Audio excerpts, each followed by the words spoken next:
Yes, we're ready. Okay, great. Good afternoon, everyone. Welcome to Endocrine Grand Rounds. It's my pleasure to introduce Dr. Megan Carrell. Dr. Coriell is a graduate of the University of Louisville School of Medicine. She did her pediatric residency at the Medical College of Georgia in Augusta. And then followed that by joining us as a fellow in 2020. And so she has been part of our pediatric endocrinology program since then. She is now our second year, our rising third year soon. Oh my gosh, time is flying. And so she has been a fantastic fellow, has been very active, particularly in our clinical programs. Has worked on two excellent case reports with two patients that with rare disorders, and we've all been impressed by what she has accomplished so far. And so today we're all eager to hear her presentation on congenital adrenal hyperplasia. Welcome, Dr. Coriell. Thank you, Dr. Wintergurst. So everyone knows, we are having some technical difficulties where we here in person can't hear if you talk. So questions, if you wouldn't mind doing them in the chat today, we will do our best. Technology never seems to work well for me. So today we'll be talking about congenital adrenal hyperplasia.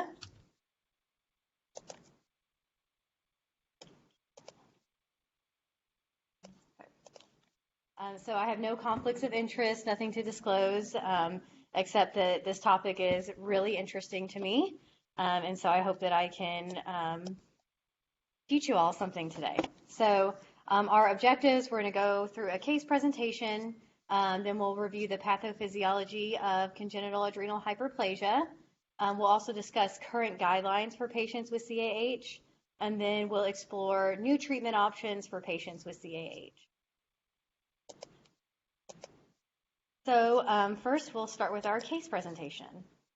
So a 15-day-old male presents to the ED for evaluation of failure to thrive. He was born at 39 weeks via C-section. Pregnancy was complicated by gestational diabetes managed by diet, polyhydramnios, and preeclampsia. He had been eating 2 to 3 ounces of breast milk or formula every 2 to 3 hours at home. Despite feeding well, he continued to lose weight. And so his pediatrician sent him to the ED for further evaluation of this poor weight gain. His birth weight was 3.525 kilograms, and weight on presentation to the ED was 3.035 kilograms. This is 14% down from birth weight, and infants can and often do lose some weight after birth. They can lose up to 10% of their birth weight, but we expect them to regain it by 10 days of life. So the fact that he was still down, and down 14% at that, was a big red flag for the pediatrician, which is why they decided that he needed to be further evaluated. So family reports increased fussiness over the past few days. He was sleeping more and falling asleep during feeds, which he had not been doing before. He had no fever or sick symptoms. He had gone 12 to 24 hours without stooling, but before that, stools had been soft and seedy, which is very appropriate, and he had had 6 to 7 wet diapers per day. So a little more birth history. At birth, he had some mild tachypnea and temperature instability, for which he had a short NICU stay. He received 2 days of antibiotics, which were stopped after negative blood culture, and he also required phototherapy briefly for hyperbilirubinemia. His newborn screen was sent on day of life 3, but was not able to be run due to an insufficient sample. The PCP did repeat this newborn screen on day of life 14, but it takes a couple days, anywhere from 5 to sometimes 14 days to come back. So at this point, we did not have that information to help us. So his vital signs in the ER, he was afebrile. His heart rate, he was a little tachycardic for his age. He was also tachypnic, but satting well in room air. His blood pressure was a little high for his age as well. His weight was 4th percentile, length 25th percentile, and head circumference 39th percentile. So the ER got some labs. The first lab they got was a gas. So he was a little acidotic. His PCO2 was elevated, but bicarb was normal at 22. Lactic acid was elevated, and then most notably, his electrolytes were significantly off, so significant hyponatremia and hyperkalemia. So then we get serum labs. For some reason, our thyroid labs come back first today, and they look good, and the CBC is unremarkable. And then we get our CMP back that confirms our significant hyponatremia, hypochloremia, and hyperkalemia. He also has hypoglycemia on the CMP, which was not noted on the initial gas. He also has hypercalcemia. And then his BUN and creatinine were also elevated for age, which was concerning for a mild AKI. And then we also got a urinalysis that showed negative glucose, negative ketones. FetGrad was 1020, which was honestly better than we anticipated. There was some blood because it was a calf specimen, so probably a little traumatic, but there were no signs of any infection. So after getting these labs, that's when the ER called our team because these labs were very concerning for congenital adrenal hyperplasia, given the significant hyponatremia, hypochloremia, and hyperkalemia. Hypoglycemia can also be seen in these infants.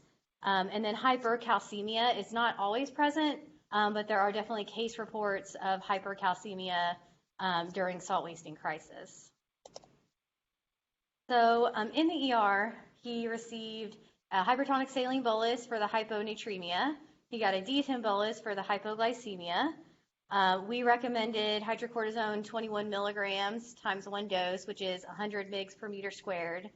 And then the ER obtained our labs for us before he was given the steroids. And then his hyperkalemia was treated with calcium gluconate, sodium bicarb, and K-exalate. They got an EKG that was unremarkable, and then he was started on hypertonic saline for maintenance fluids. So they got a repeat RFP. This was after the hypertonic saline bolus and after the D10 bolus, but before he was treated for his hyperkalemia. His sodium and chloride did respond along with the glucose, but the potassium was actually higher at this point, but they hadn't pursued any treatment at that point yet for that. He came into the ER at like 6 or 7 p.m. on Saturday. We saw him the next morning, and this is our initial physical exam. So overall, he was a well-appearing infant. He was a little small for age, but a normal heart, lung, abdominal exam. His GU exam was significant for increased pigmentation and thinning of the scrotum. Both testes were descended and palpated bilaterally, and he did have normal penile length. But these findings were consistent with over-virilization and further supported our diagnosis of CAH. So his clinical course, so after he got the 1 dose of 100 mg per meter squared of hydrocortisone in the ER, he was started on hydrocortisone 100 mg per meter squared per day divided Q6. His electrolytes were trended and improved throughout admission. He started to take PO intake because he felt better since his electrolytes were where they were supposed to be. We were able to switch him to enteral hydrocortisone at 18 mg per meter squared per day. Once his sodium level normalized, then we started fludrocortisone and sodium chloride. We provided the family with education on all of his home medications, along with stress dosing of the steroids, including doses and when to give that medicine, and then also administration of Solu-Cortef. And then his weight improved greatly during admission. And the plan at discharge was for him to follow up with his pediatrician and repeat a renal function panel in 1 week. So at time of discharge, we didn't really have any of our official labs back yet. So we had a diagnosis based on his clinical picture, but not officially based on some of our lab results. But the repeat newborn screen did come back soon after discharge. and it did confirm the diagnosis of CAH. His 17-OHP level was 35,000 on the newborn screen. On our labs obtained on admission, his 17-OHP level was 67,000. The renin, so we had some issues with the renin lab, so there wasn't enough sample obtained with the lab work before steroids were started. So we sent it on day 2 of admission, and it was still elevated at 145 at that point. He was seen 1 week after discharge. He was doing well, still feeding great, gaining good weight. Electrolytes were normal. Renin was trending down. And since that time, he's continued to do great. His renin level has normalized. Electrolytes have remained normal. His 17-OHP level did trend down, and honestly, it's been something that has been quite of a balancing act, and we'll talk about that more later on, but balancing between over-treatment and under-treatment has been a struggle with him, but and it often is in infants. But I mean, overall, he's doing great. He's growing well. He's meeting and exceeding developmental milestones. So he's doing really well from a clinical standpoint. All right, so now we will review the pathophysiology of congenital adrenal hyperplasia. So I'm not sure we can have an adrenal lecture without having this pathway up. So just a reminder, there are 3 zones of the adrenal cortex. So we have our glomerulosa that makes our mineralocorticoids. Then we have our fasciculata that makes our glucocorticoids. And then we have our reticularis that makes our androgens.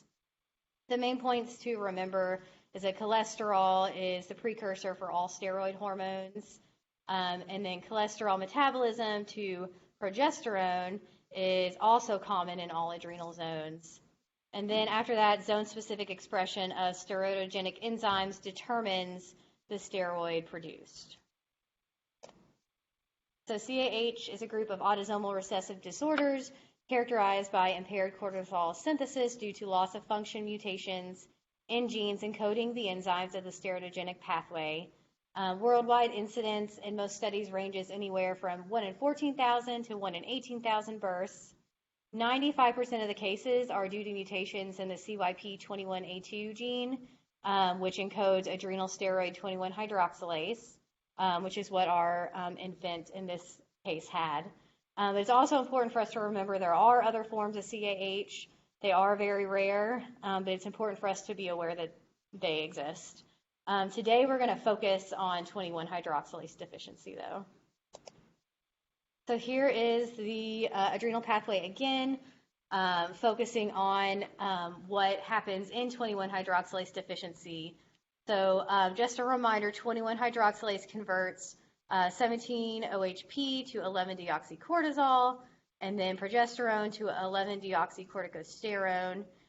So in the case of 21 hydroxylase deficiency, we cannot make aldosterone and cortisol. We thus get a backup of the precursors, which get shunted over to the androgen pathway, and we get higher levels of androgens.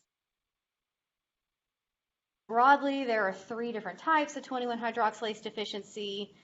So we have our classical salt wasting type, which involves the loss of cortisol and aldosterone synthesis. Females will have ambiguous genitalia at birth, and these are the infants that are going to present in salt wasting crisis. Then we have our simple virilization, which involves loss of cortisol synthesis, but does not affect aldosterone production. And females also present with ambiguous genitalia due to the shunting of the precursors to that pathway. And then we have our non-classic CAH. So aldosterone production is not affected. Females do not present with ambiguous genitalia. And these are our patients that present later in life, typically in adolescence, sometimes even later than that. And they present with disorders associated with androgen excess. So men may present with fertility issues. Women will present with hirsutism, irregular periods, or fertility issues. All right, so now we are going to dive into the meat of this presentation, the clinical guidelines for CAH.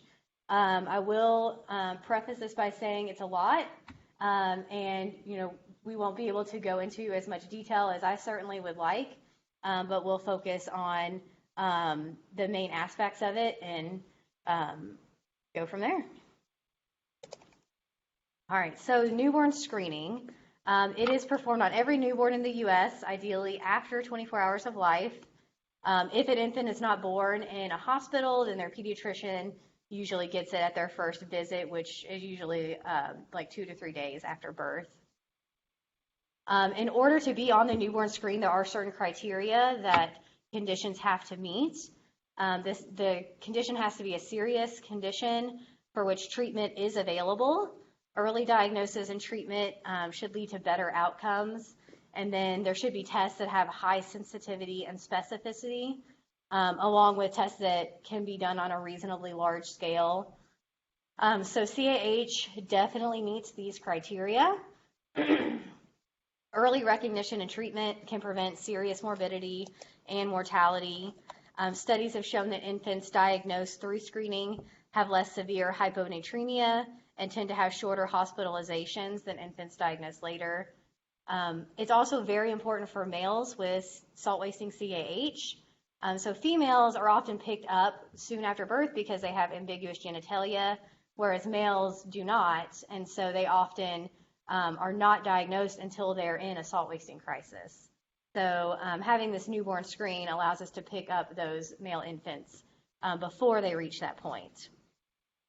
So the guidelines recommend using first-tier screening with 17-hydroxyprogesterone assays, and then second-tier screening should use liquid chromatography tandem mass spectrometry, and that is what we use in Kentucky.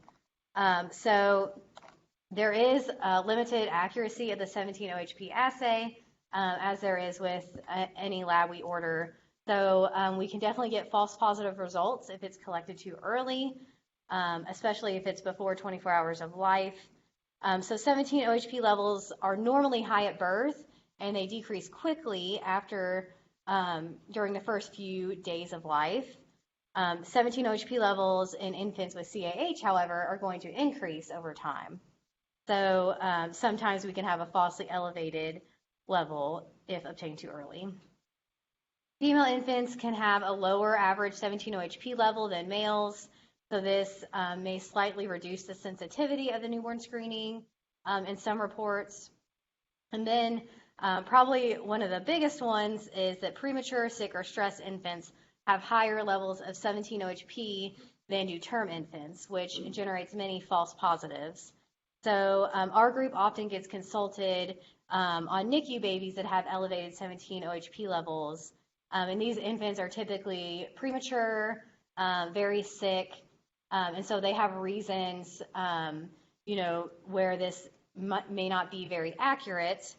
And so typically what we do is we trend the 17-OHP levels over time. And they also, because they are sick and in the NICU, they're having frequent electrolytes, so we can monitor their sodium and potassium very closely. So if, if this was a positive screen, we would be able to catch it by monitoring those electrolytes. There have been many studies that have proposed different cutoffs for 17-OHP levels based on weight and gestational age, but there hasn't been anything that's become the standard of care or accepted overall. And then another point to remember is that antenatal corticosteroids may reduce 17-OHP levels, potentially increasing the likelihood of a false negative screen. So I wanted to show you all what a newborn screen in Kentucky looked like. I apologize that it's blurry. It was a full document, so I'm not sure why it's still so blurry, but there are actually 58 different conditions that we test for in Kentucky. Every state tests for different things, but CAH is, I believe, finally on all of the newborn screens. One thing to note whenever you're looking at a newborn screen is that the units for a particular test may not be the same units as our lab. And so that is the case for the 17-OHP level, so we always have to make sure that we convert the units when comparing to our lab.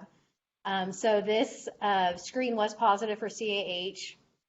So the 17-OHP level was greater than 200, which is equal to greater than 20,000 in our lab. So if the first tier screening is positive, they do a second tier screen, which was also positive with a 17-OHP level of 35,000. They do have different cutoffs based on weight for the Kentucky newborn screen. So the smaller you are, the higher the cutoff is. So for instance, infants that are 1,500 grams, the cutoff is less than 70, as opposed to less than 25 for a term 2,500 gram infant.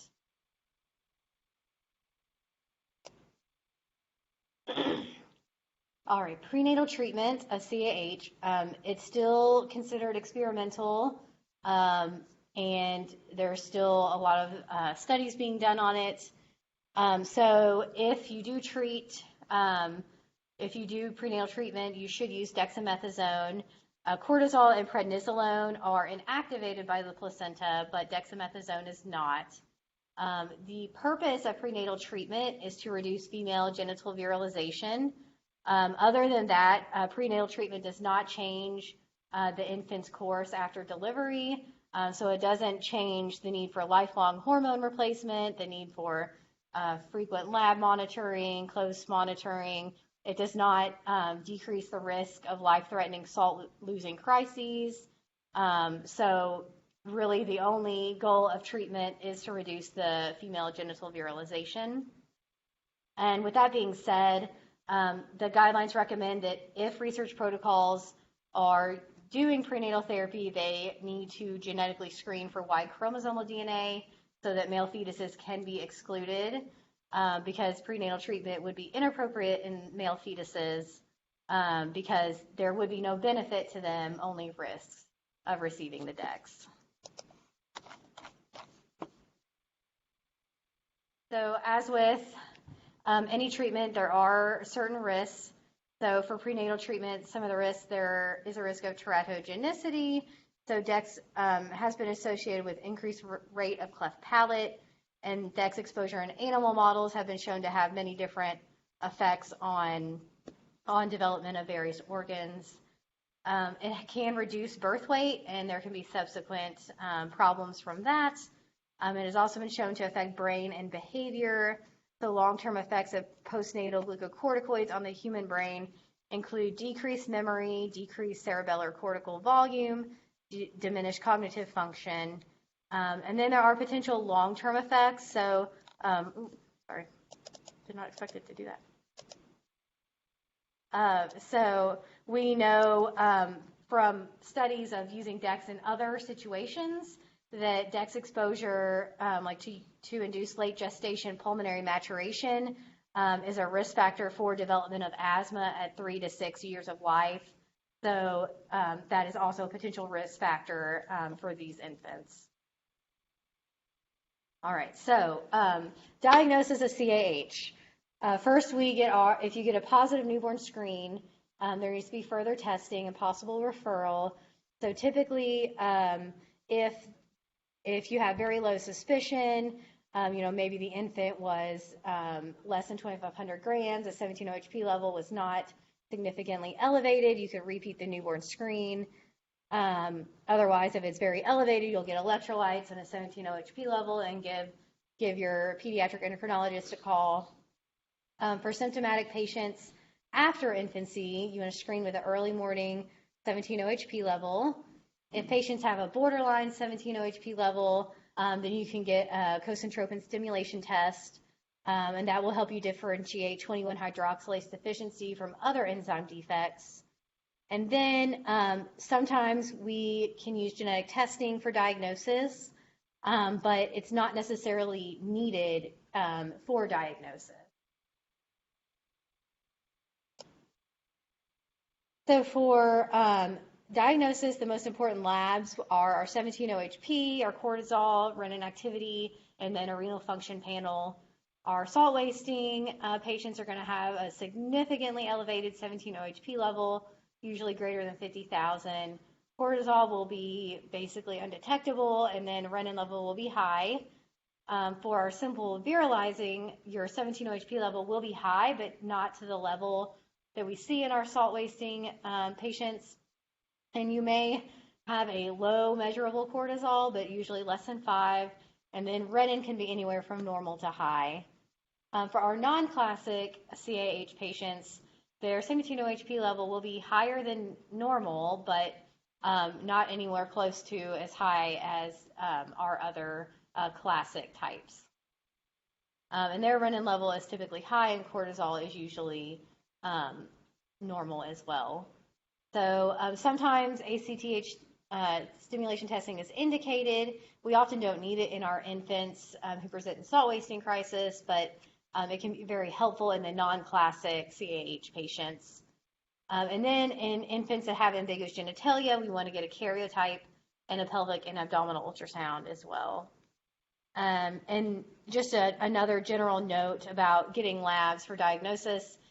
Typically, we want to get labs before starting steroids, but of course, sometimes, that is just not possible, but that is always our goal.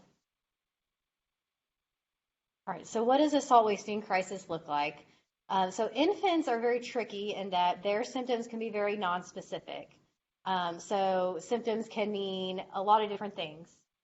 So they could have decreased activity, they could be not eating as much or not eating as efficiently. They could have poor weight gain, signs of dehydration, and then more severe symptoms would be like unresponsiveness, hypothermia, and hypotension. So where we really get the most bang for our buck is in our labs. So you'll have hyponatremia, hypochloremia, and hyperkalemia. Those are the 3 classic findings. And then, as mentioned earlier, often they have hypoglycemia, and then sometimes they have hypercalcemia as well. To treat these infants, we want to initially fluid resuscitate with normal saline boluses, and then start isotonic crystalloid fluids with dextrose. Typically, we use D5 normal saline. And we start stress dose hydrocortisone.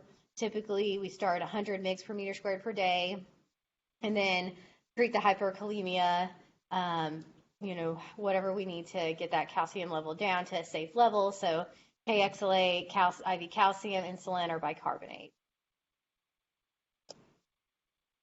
So to treat classic CAH, the guidelines recommend using hydrocortisone for growing individuals and recommend using tablets and not the hydrocortisone suspension. So the hydrocortisone suspension has been shown to be inadequate to control CAH because there's an uneven distribution of the medicine in the liquid form. So we teach our patients to crush the tablet and then mix it in a small volume of liquid. The tablets can be as small as quartered, which is very difficult to do, but we can do that. So that's what we prefer to do as opposed to the liquid form. And then they recommend against chronic use of long-acting steroids in growing individuals, and we'll talk a little bit more about that in a minute. Newborns and infants need fludrocortisone and sodium chloride supplements. Adults with classic CAH, they recommend using hydrocortisone and or long-acting glucocorticoids plus mineralocorticoids as clinically indicated, and then monitor for signs and symptoms of glucocorticoid excess as well as mineralocorticoid deficiency or excess. So in pediatrics for glucocorticoid deficiency, we typically start at higher doses of hydrocortisone because we want to quickly lower the elevated adrenal hormone levels, and then as quickly as we can, we get them to maintenance dosing. So that would be hydrocortisone 10 to 15 mg per meter squared per day divided TID. For their mineralocorticoid deficiency, we use fludrocortisone. They can be given once a day or divided BID depending on the dose. And the fludrocortisone dose often decreases early in infancy. And then we use sodium chloride supplementation, usually 1 to 2 grams of salt per day in our neonates, and we just divide that into several feedings throughout the day. And as they transition to table food, they typically no longer need the actual sodium chloride supplementation. We just have families sprinkle extra salt onto their food. And honestly, these kids just develop a taste for saltier foods. So they typically don't need that as they grow. We want to minimize androgen excess, prevent early puberty. So these children are at risk for central precocious puberty. So monitoring pubertal status is very important. And then our other huge goal in pediatrics is maximizing height. So final adult height can be affected in these individuals. And so we are constantly monitoring that. Treatment with growth hormone to help growth, and then with Lupron to hold off puberty has been studied and been shown to potentially help final adult height in these children. But right now it's still more of a case-by-case basis. It's not recommended in every situation. So steroid choices. So I know many of you all may be wondering why we use the hydrocortisone that requires more frequent dosing when we have other steroids that, you know, are easier for compliance because it's less frequent dosing. So we prefer hydrocortisone because it has a shorter half-life, which minimizes the adverse side effects, mainly the effects on growth that we see with the longer, more potent glucocorticoids. So that is our biggest concern and why we prefer the hydrocortisone. The guidelines do say that once a patient is near completion of growth or done with growth, you can potentially transition to a longer acting steroid, but they still prefer hydrocortisone. So prednisone is given twice a day, typically can sometimes be given once a day. There are more side effects. It's harder to dose at small doses. Dexamethasone is once a day dosing, and it's very hard to fine tune treatment. So that's another significant benefit of the hydrocortisone, is that we can give much smaller doses than we would be able to in prednisone and dex. The stress dose guidelines, we typically tell our families to double or triple their maintenance dose of steroids, and it's used for febrile illnesses, like GI illnesses with dehydration, major surgeries, or trauma. It's not to be used for emotional or mental stress, for minor illnesses, or for exercise. They've actually done studies about the exercise, so I thought that was a very interesting point, that intense, long exercise does not require more steroids, which is interesting because it is a stress on the body, but don't need extra steroids for that. They recommend wearing or carrying medical identification that they have adrenal insufficiency. I know my families with infants with CAH have gotten stickers to put on their car seats for, God forbid, an emergency situation, so they could quickly be identified as having adrenal insufficiency. And then every patient should have glucocorticoid injection kits for emergency use. So this is our Solu-Cortef, and every family should be taught how to use it and when to use it. And when writing this prescription, it's always good to ask, I've had issues with this, ask the pharmacy to please make sure that family has every supply they need, including needle and syringe, so they can give this if they need to. All right, monitoring therapy. So in our patients that are 18 months and younger, we monitor them very closely in their first 3 months of life, and then every 3 months after that. After 18 months, we typically space it out to 4 months, depending on their clinical course. At every visit, we are monitoring their weight, their length, their growth velocity, their blood pressure. It's very important to monitor that even in our young infants, because an elevated blood pressure may indicate that your fludrocortisone dose is too high. We also, after 2 years of age, the guidelines recommend getting an annual bone age assessment until growth is complete. This is because bone age is a lagging indicator of past inadequate adrenal suppression. So it also helps us see if our bone age is advancing too quickly. And then in adults, they need an annual exam with monitoring of blood pressure, BMI, and labs. And then I think one of the most important parts of these guidelines is that our goal is to not completely suppress the endogenous adrenal steroid secretion, and there is no optimal target level for these labs. It's really more of a clinical indicators is what we have to use, because we don't want to overtreat and we also don't want to undertreat. So it's kind of like a Goldilocks situation, which can be very difficult. So these are the general labs that we get to monitor these patients, and our general goal levels for these. So we get renin and electrolytes to monitor our mineralocorticoids. Of course, we want our electrolytes to be normal, and we want our renin level to be low to normal unless they're hypertensive, and then that tells us we have too much mineralocorticoids on board. The testosterone reflects adrenal and gonadal androgen levels, and our androstenedione reflects our adrenal androgen levels. So often the ratio is used in adult males to kind of give us a better idea of our CAH control. And then 17-OHP, so this is the tricky lab. So we don't want it to be normal because that tells us we're overtreating, but we also don't want it to be too high. The 500 to 1,000 is like the guidelines truly do not give a target range. This is from other studies I've read and from attendings I've worked with, kind of our general what we're going for, but really it is truly about how well the child is growing, and the overall clinical picture as well. For adults, when we monitor therapy, the focus is not on growth anymore, but more on reproductive function and chronic complications. So the androstenedione and testosterone are good parameters of disease control in both women and men. When women are trying to conceive, they also need much tighter control.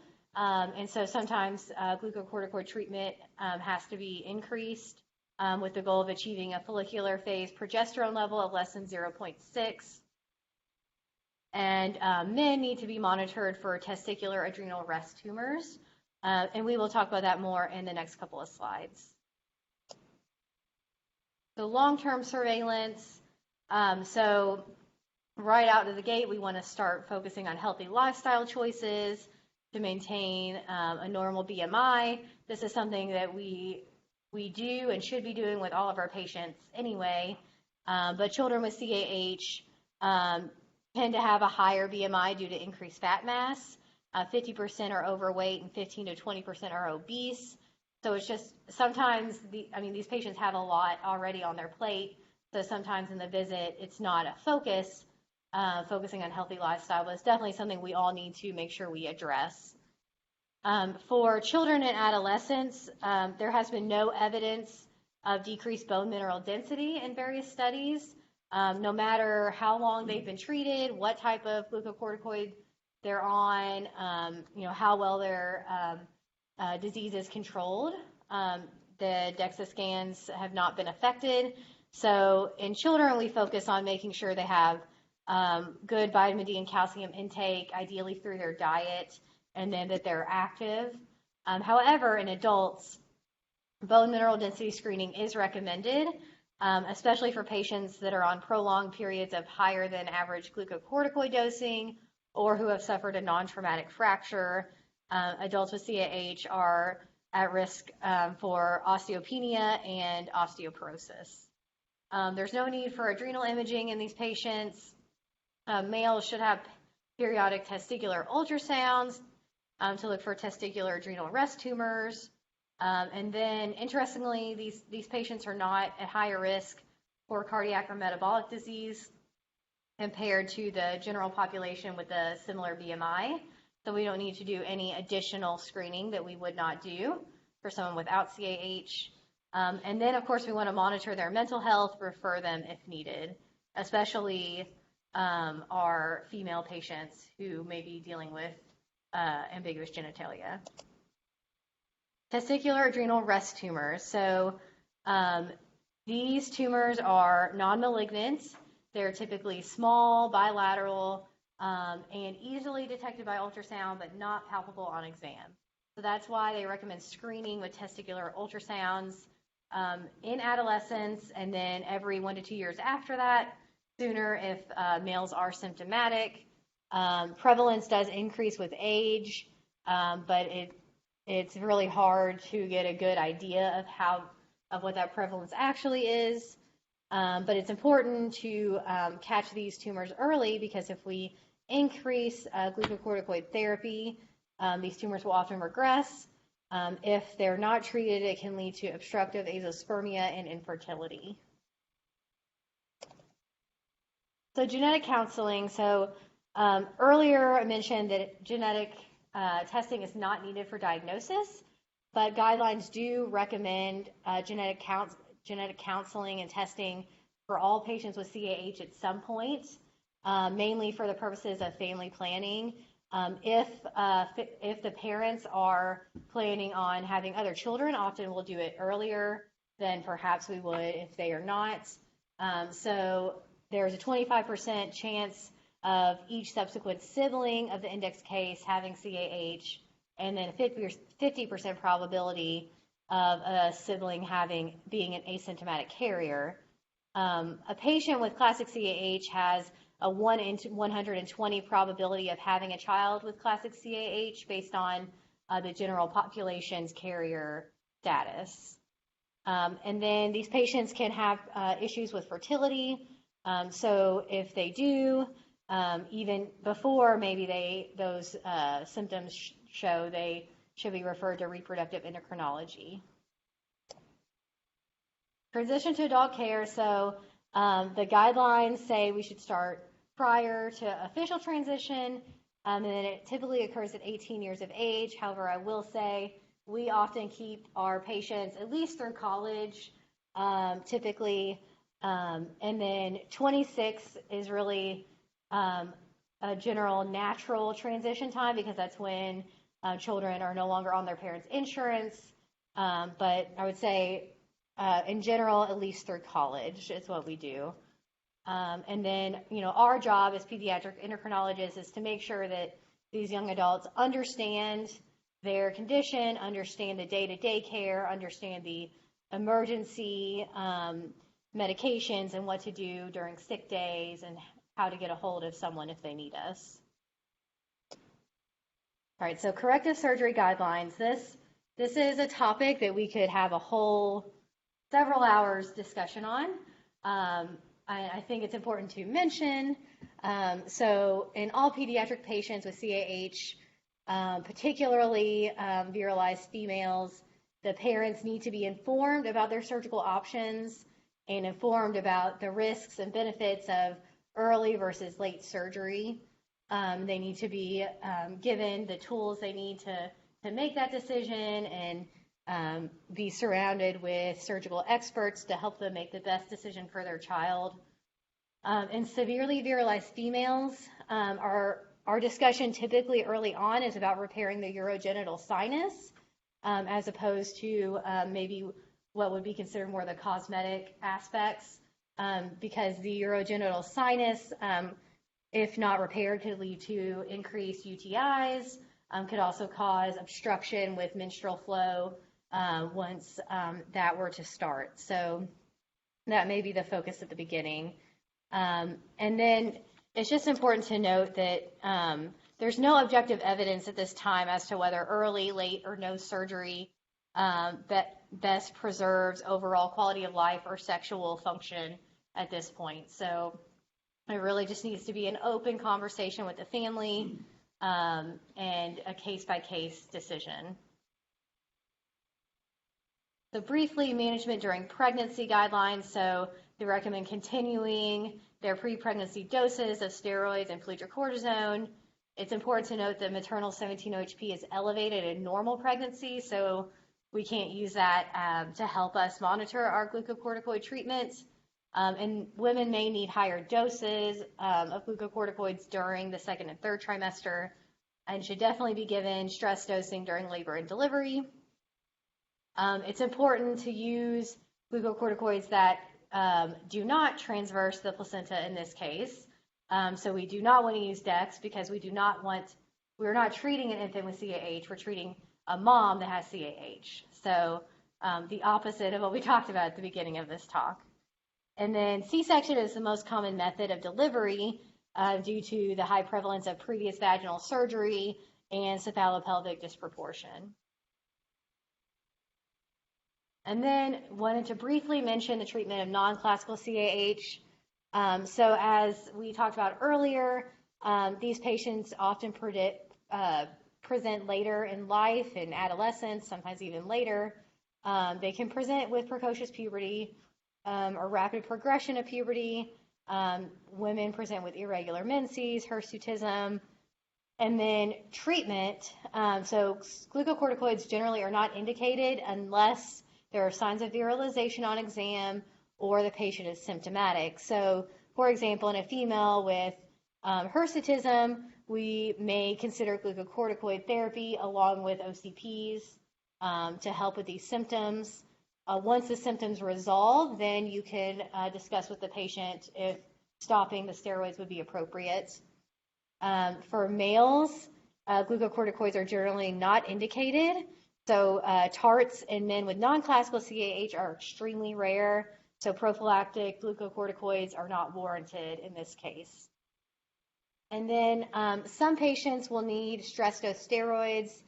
You typically do a cosentropin stimulation test to see if they would need stress dose steroids. All right, so that was a lot of information. And now we will look to see what the future holds for these patients. I will say that there are a few more medications being studied that there wasn't a lot of information on and I didn't really delve into, so I tried to focus on just a few of the what seem to hopefully be big players for these patients. So improved glucocorticoid delivery. So subcutaneous hydrocortisone delivery via a programmed pump, similar to an insulin pump, has been studied. And it has shown significant reduction in adrenal androgens with improvement in quality of life and fatigue. And the problem with it is that it's complex management. There's a lot of aspects of the care, just like there are with an insulin pump, the risk of infection, having to change the pump site, possibility of electronic malfunction, all those types of things. So it's promising, but just hasn't really been picked up just yet. It's also more expensive as well. And then there's a modified release hydrocortisone that's currently being studied. It's given twice a day, and it replicates the physiological overnight increase in cortisol, which prevents the ACTH-driven excess production of adrenal androgens that we can see overnight. So the phase 3 study showed that this medication improved hormonal control during the morning and early afternoon compared to our standard hydrocortisone therapy. However, this difference in the morning and afternoon did not translate into a difference over 24 hours at the end of the study. So it didn't really show to have a difference afterwards. So they're still studying this medication. So one thing that we are super excited about in pediatrics is the Alkindi sprinkles. This is actually already on the market, although not covered by insurance yet. So it's a corticosteroid indicated for the treatment of pediatric patients with adrenocortical insufficiency. The great thing about this is that it comes in much smaller doses, so down to 0.5 milligrams. So we can give much more precise dosing.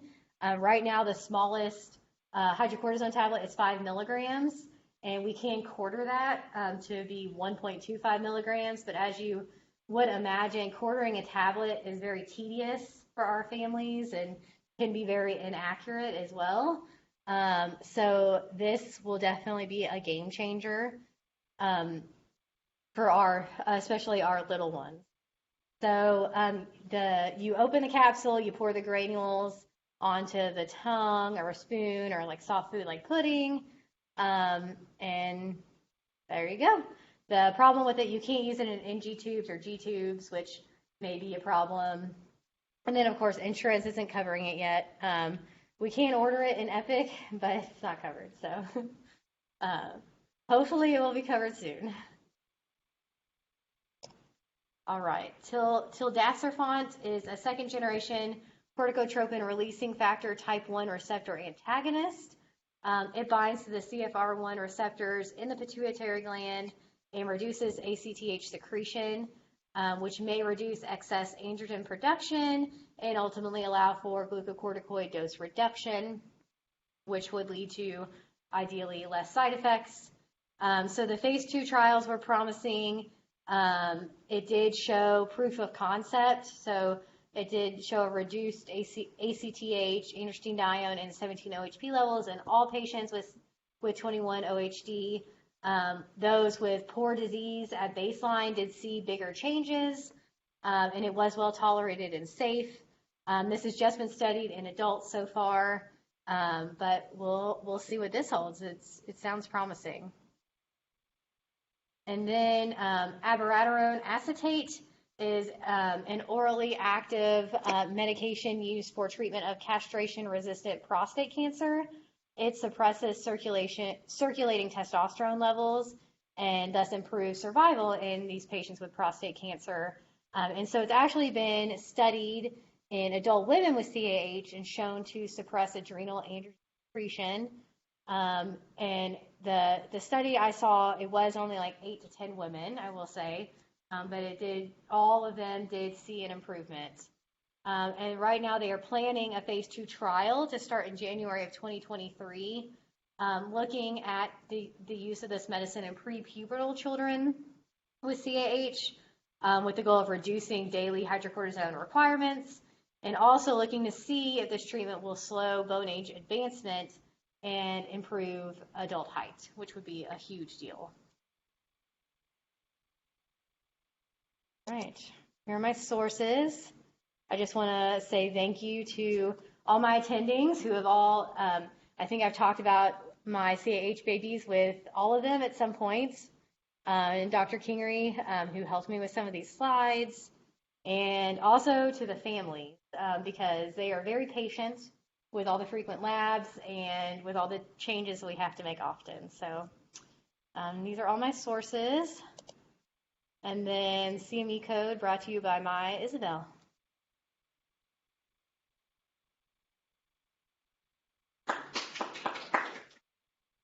All right, let's see. We have some stuff in the chat. Code.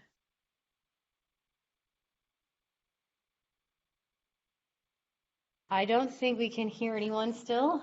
So if you all have questions, please feel free to put them in the chat. Have a pediatric dose for the... Yes, so we typically do it based on weight. So we do 25 for our smallest ones, and then So does it come that way? Or? No, we have to teach the family how to draw it. Yeah, which is unfortunate.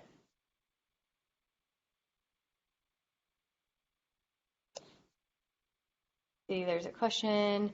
Women with CAH have serious infertility issues.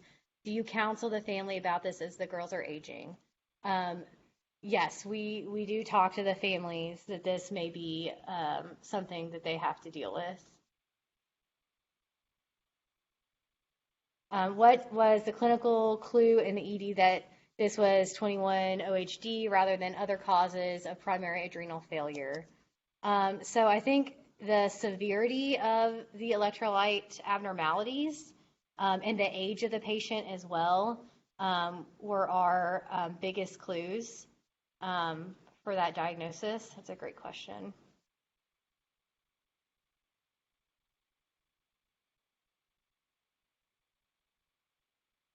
So always the problem is...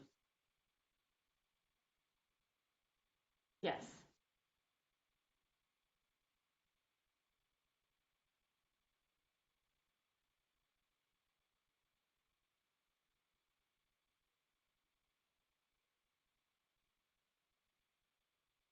Yeah. How,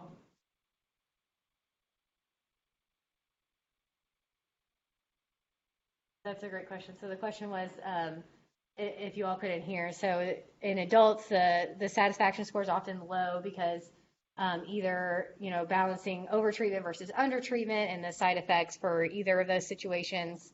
And so how do we balance that in pediatrics? So one of the things that I personally have done and I've seen other attendings do is really setting from the beginning the parents' expectations that this is going to be something that we struggle with, and that we'll talk to them about what our goals are, not just with the lab value itself, but with their overall health and clinical picture, and then really just I think so far like being very honest with them and going from there. There's not an easy answer to that at all because the labs are not perfect. another problem that we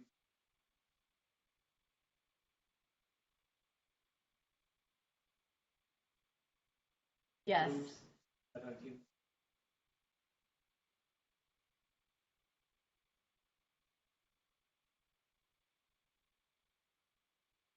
Yes, there are problems with our families sometimes with reading things in groups. I know I've had some families ask me, they're like, I read this, what do you think about that? So I think the important thing is hopefully we build a good relationship to the point where they may read that stuff, which is fine. Like they need support from other families who are going through it day in and day out. But they ask, what we think about it before doing it. But it is, not just in CAH, but in other areas, it definitely can be a problem. Let's see.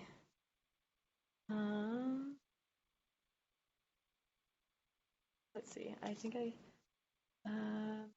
sorry guys, I'm trying to scroll back up to the questions. Try to make sure I didn't miss any. Got that one.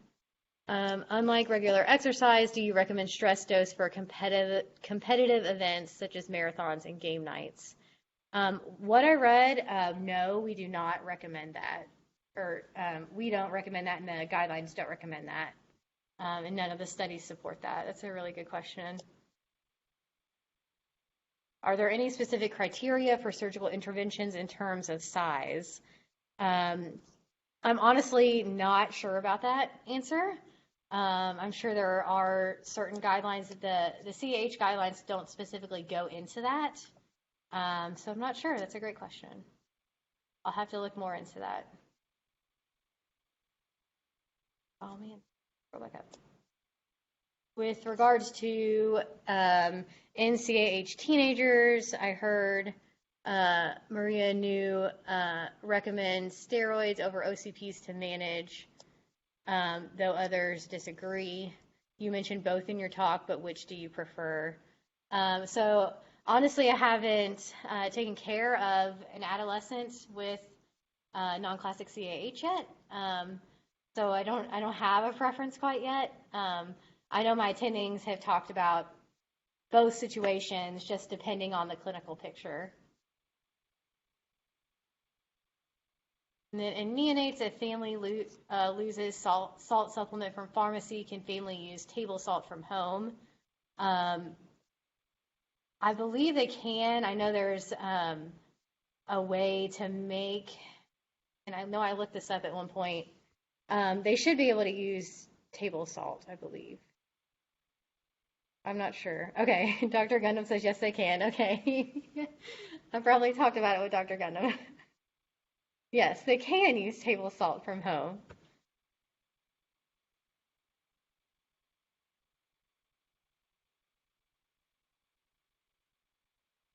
All right, and Dr. Heyer said Wendy's slap packets work great.